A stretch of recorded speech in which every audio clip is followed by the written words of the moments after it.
Welcome to the British Council in London. I'm Tracy Ferrier, Senior Advisor in Technical and Vocational Education and Training, TVET, in London. I'm very pleased to introduce Professor Kenneth King.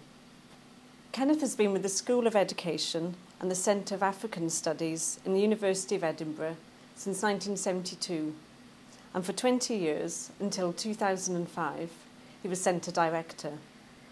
He is now Professor of International and Comparative Education at the University of Edinburgh, Scotland.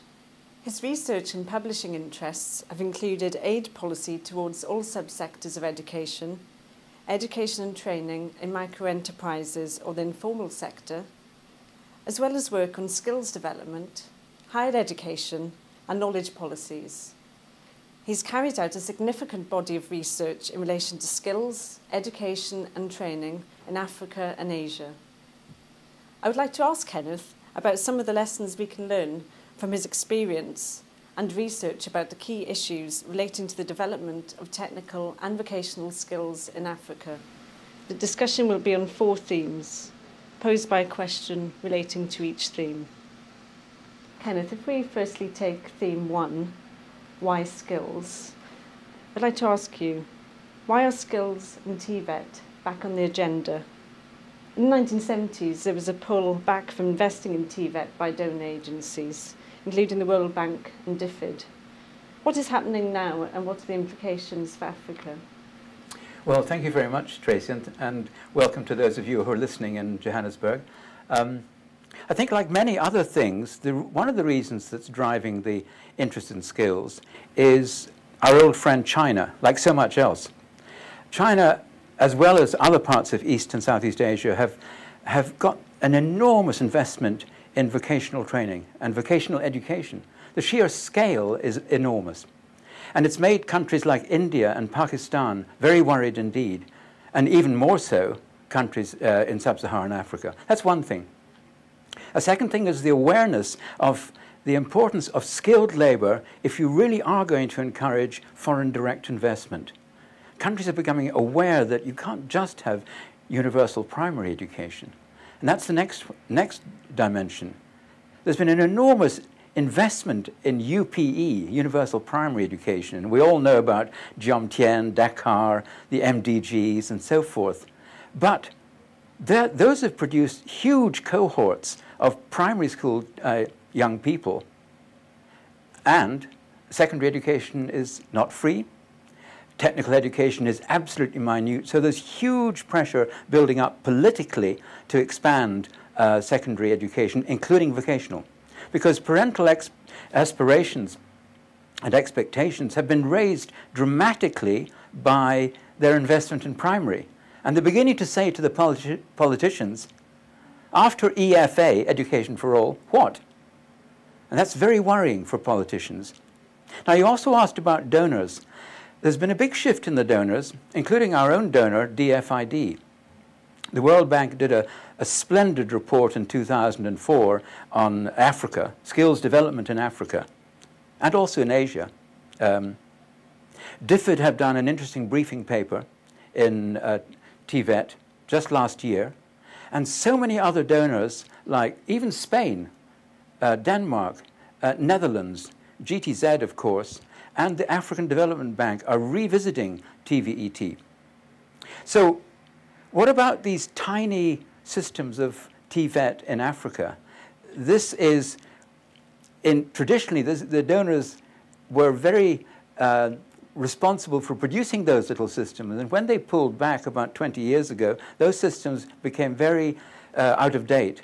Now, I hope the lesson has been learned that countries must be more responsible for their own decisions on developing TVET. So that I think is the message now. Of course, donors should come back in again, but based on country decision-making on developing TVET systems. Thanks, Kenneth. That was very helpful. On to theme 2, meeting market demands. How can education and training systems best meet local and global market needs for flexible, skilled workforce? Well, that's a very topical question, because everyone is talking nowadays about demand-led rather than supply-led. But not enough is asked, I think, about whose demand are we talking about. As our South African colleagues would say, we should interrogate what does it mean, demand-led?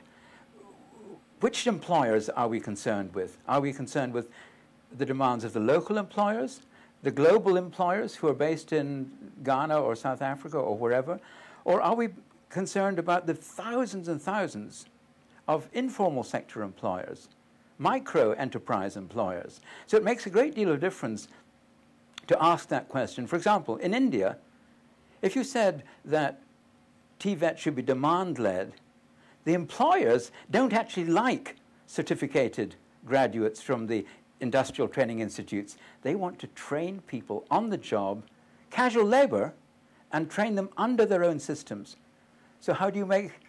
See, there's a contradiction between the desire for a demand-led system. You have to know which employers and what kind of demand. Second thing, I think there's a big challenge in looking at local versus global demand, and it's a big challenge for financing. For example, if you try and do manpower planning around a demand of local employers and say, look, we'll just focus at the larger formal sector employers in, say, Nairobi or Johannesburg, what if they get poached by the global employers? Migration is very easy, as we've seen from Zimbabwe. Millions have left Zimbabwe with their skills. Last month, every single graduate out of an Ethiopian medical school walked out of the country. Every single graduate. So if you only orient your demand to the particular demand of formal sector employers, you're up for a really big problem.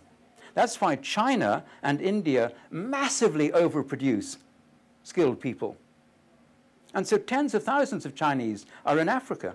Tens of thousands of Indians have got their engineering skills in Silicon Valley, and still there are enough in India and China. So I think there's a message about demand-led that is quite worth African nations thinking about.